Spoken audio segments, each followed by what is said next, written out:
In how much time will 5000 at 4% per annum simple interest produce the same interest as annum give the same interest as 8000 in 2.5 years at 8% annum simple interest. ఇక్కడ మనకు two problems ఇచ్చాడు. Principal 1 అనేది 5000, rate of interest R1 is equal 4%, time అనేది మనకు తెలియదు T1 అనేది.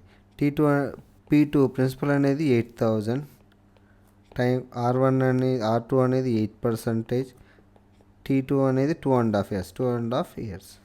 ఇక్కడ వచ్చే ఇంట్రెస్ట్ I1 ఈజ్ ఈక్వల్, ఇక్కడ వచ్చే interest I2, both are equal. PTR by 100 కాబట్టి PTR 5000, టైం తెలియదు, rate of interest 4% by 100 is equal to 8000 into 8% into 2.5 by 100.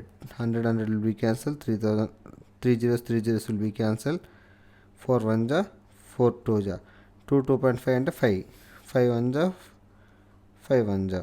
T1 is equal to 8 years.